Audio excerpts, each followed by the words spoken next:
Luxuriante de l'île de Moorea, un hôtel 4 étoiles, avec sa clinique bien particulière.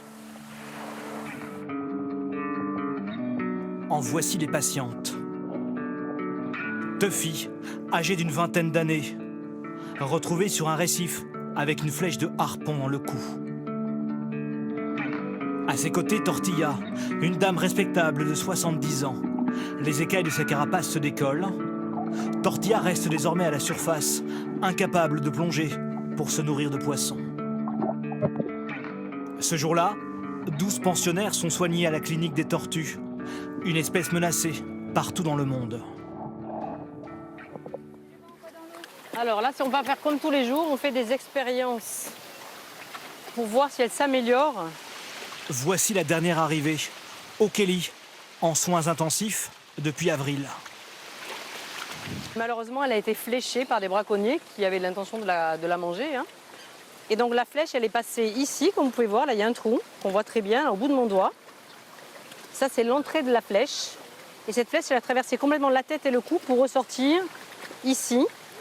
Et tout ça, c'était vraiment infecté, c'était vraiment pas beau. Une tortue sur deux arrive ici transpercée par une flèche de harpon. En Polynésie, les tortues de mer sont braconnées pour leur viande, mangée localement. 40 € le kilo, alors que le thon ne se vend que 3 € le kilo. Pour O'Kelly, tout le système nerveux et neurologique a été atteint. 2 fois par jour, avec ses soigneurs, elle fait des exercices de kinésithérapie. Ça lui permet de mobiliser ses muscles pectoraux, qui sont les muscles qui leur permettent d'avancer, donc les plus importants. Et puis bien sûr les muscles du cou qui ont été complètement ravagés par la flèche, avec une infection à l'appui. Après ces exercices, O'Kelly est prise en charge dans la salle de soins. Voilà, elle a réagi un petit peu, ce qui est quand même bon signe, hein, parce que... Et puis après, on injecte tout doucement. Et voilà. En 15 ans, l'équipe de Cécile Gaspard, financée par des partenaires privés, a recueilli plus de 500 tortues. 90% d'entre elles blessées ou tuées à cause de l'homme. Tout ça, par exemple, on a ça aussi là, qu'on monte. Ces tortues, elles sont mortes. Hein. Si on a récupéré tout ça, c'est que j'ai fait l'autopsie et que dans l'estomac, il y avait tous ces débris. Et ça, c'est des débris plastiques. Attends, moi je tiens le bas, toi tu tiens l'eau. Mais en fait, elle me pousse avec sa nageoire. C'est vrai. Ouais. L'état d'O'Kelly s'améliore lentement, mais elle n'arrive pas encore à s'alimenter seule. Il lui faudra encore plusieurs mois de soins avant qu'elle ne soit éventuellement relâchée en pleine mer. Et ce matin-là, c'est le grand jour pour 2 petites tortues. Soignées depuis août 2018, Mopiti et Moorea vont être relâchées.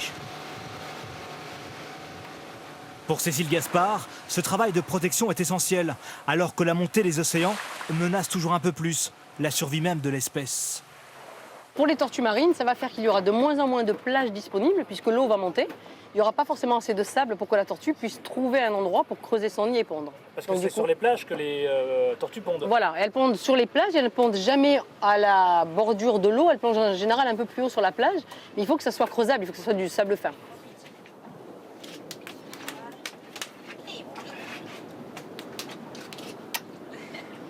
Adios, muchachos.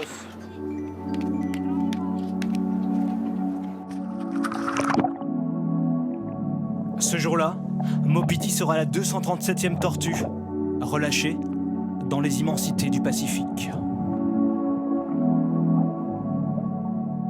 C'est la fin de ce journal. Merci de nous avoir suivis. Dans un instant, le journal météo d'Anaïs by Demi.